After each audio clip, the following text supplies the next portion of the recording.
Congratulations, National Amnesty Commission.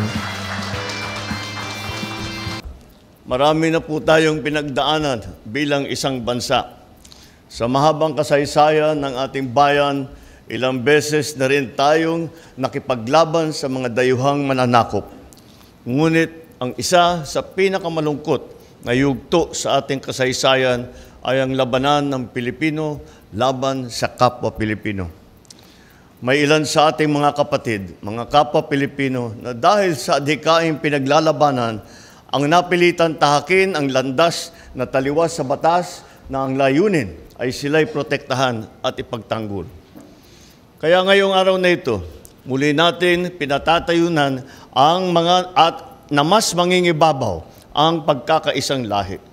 Sa diwa ng pagkakaisa at paghilom ng bayan, ang ating pamahalaan sa pamamagitan ng National Amnesty Commission ay magsisimula ng magbibigay ng safe conduct passes sa mga dating rebelde na may kinakaharap na arrest warrant para sa mga kasong may kaugnayan sa kanilang panindigang pampolitika.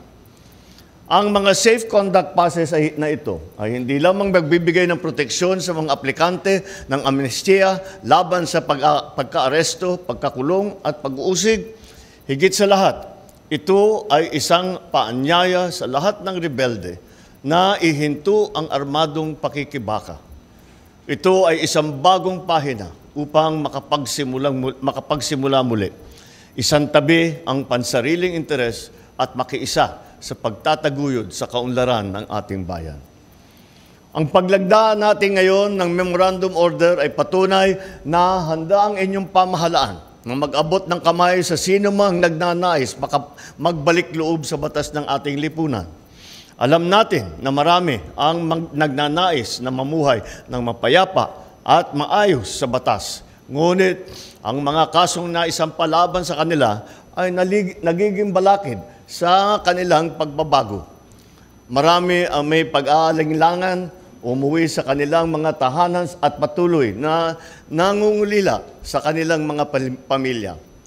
Ngayong araw na ito, nais kong iparating sa inyo, bukas po ang aming pinto. Kung taus-puso ang inyong pagbabago, handa ang pamahalaan na makinig, umalalay at sumuporta sa inyong pagbabalik loob. Makakaasa kayo na handa ang National Amnesty Commission na gabayan kayo ng naaayon sa batas at alinsunod sa prosesong makatarungan. Ang isang matatag na bansa ay lumalaban ng may katwiran para sa kapayapaan.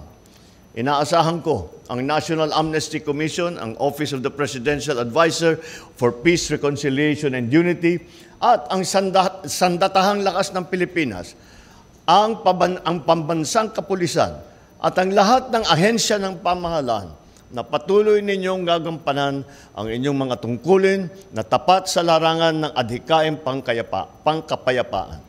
Tiyakin natin na mga safe conduct passes na ay kikilalanin natin ng mga lahat ng otoridad. Magsilbi sana tayong tulay sa pagkamit ng kapayapaan at pagpapalakas ng bansa sa pamamagitan ng paghikayat at pag-aalay sa dating mga rebelde nagnanais maging produktibong bahagi ng ating lipunan. Ating itinataguyod ang isang bagong Pilipinas, kung saan ang bawat mamamayan ay namumuhay ng walang takot at may dangal. Ito ang ating pangarap para sa bawat Pilipino. Kaya ang panawagan ko ay gagampanan natin ang ating tungkulin sa bansa.